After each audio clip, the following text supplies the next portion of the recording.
আমাদের টিকিট কাটলে জান্নাতের টিকিট কাটা হবে। কোথায় আছে আমাকে বলুন, কোথায় আছে? এবং এটা ঠিক না ধর্মকে ব্যবহার করে রাজনৈতিক ফায়দা নিয়ে নেওয়া, এটা সকলেই আপনার ইসলামিক কথা বলে। একটা রাজনৈতিক দল সমানে চিৎকার করছে পিয়ার দিতে হবে, পিয়ার দিতে হবে, পিয়ার না হলে নির্বাচন হবে না। অনেক হুঙ্কার টুঙ্কার হয়েছে, তাই না? এখন আবার সুর নরম হয়ে গেছে।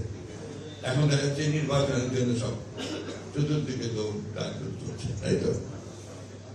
এই জিনিসগুলো ঠিক না।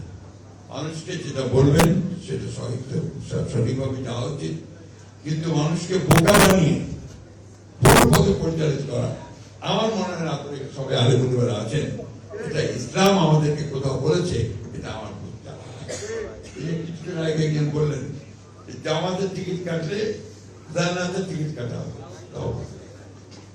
কোথায় আছে আমাকে বলুন, কোথায় আছে? এবং এটা ঠিক না ধর্মকে ব্যবহার করে রাজনৈতিক ফায়দা নিয়ে নেওয়া, এটা সকলেই আপনার ইসলামিক কথা বলে। এই কথাগুলো আমি এই জন্যই বলছি, যেগুলো সমস্যা হয়ে দাঁড়িয়েছে কথাগুলো বলছে সবাই। এই কথাগুলো হচ্ছে জনগণের সামনে আসা উচিত, বেশি করে আসা উচিত। সবচেয়ে বড় কথা হচ্ছে যে এই মহলটি তারা কিন্তু আপনার রাজনৈতিক অঙ্গনে দাঁড়াতে পারছিল। আমাদের তাদেরকে সুযোগ করে দেন রাজনৈতিক অঙ্গনে আসার। আইডিয়ার নামে তারপরে তারা কাজ করেছেন, আমাদের সঙ্গেও কাজ করেছেন, আমরাও তাদেরকে নিয়ে কাজ করেছি। কিন্তু দুর্ভাগ্যক্রমে গত 10 বছর কিন্তু আমরা তাদের ফ্যাসিস্ট হাসিনাকে পরাজিত করবার জন্য ভিজিবল দৃশ্যমান কোন কাজ দেখিনি। ঢাকা বিশ্ববিদ্যালয়ের নির্বাচনে শুনতে পাই ছাত্রলীগের মধ্যে তারা ঢুকেছিল, শুনেছিল, আমরা জানা নেই। অর্থাৎ ছাত্রলীগ সেজে তারা শেখাচ্ছিল। এই ধরনের কাজ তো আমরা করতে পারি। আমরা সরাসরি সামনাসামনি লড়াই করেছি। আমাদের 60 লক্ষ মানুষের মধ্যে মিথ্যা মামলা দেওয়া হয়েছে। আমাদের 20,000 লোককে হত্যা করা হয়েছে। প্রায় 1700 মানুষকে নেতা, আমাদের এমপি সহ গুম করে দেওয়া। আমরা 200, 300, 400 মামলা নিয়ে আসি। আমাদের 11 বার জেলে গেছি। আমরা একটা বিষয় আমরা চাচ্ছি যে আমরা গণতান্ত্রিক রাষ্ট্র চাই।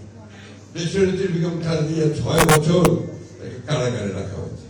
আমাদের নেতা তারেক রহমান সাহেব এখনো পর্যন্ত দেশে ফিরতে পারেন। এই যে ত্যাগ সকলের, এই যে 1400-1500 ছেলেকে হত্যা করা হলো, সবকিছু মিলিয়ে সুযোগ এসছে। আসুন আমরা সবাই মিলে অন্তত এই জায়গাতে আমরা ঐক্যবদ্ধ হই যে একটা সুন্দর সুষ্ঠু নির্বাচন সকলের অংশগ্রহণের মধ্য দিয়ে গ্রহণযোগ্য একটা নির্বাচন করে আমরা একটা গণতান্ত্রিক সরকার, গণতান্ত্রিক পার্লামেন্ট গঠন করি, যার মধ্য দিয়ে আমরা আমাদের সমস্ত সমস্যাগুলোকে তুলে ধরতে পারবো। পার্লামেন্টে আলাপ হবে, সেই পার্লামেন্টে ডিসিশন হবে, সেটাই হবে জনগণের সিদ্ধান্ত। আমি সবশেষে আপনাদের সঙ্গে একাত্মতা ঘোষণা করছি এবং আশা করছি যে আগামী দিনগুলোতে আপনাদেরকে এগুলো নিয়ে এই আন্দোলন করতে হবে না, করতে হবে।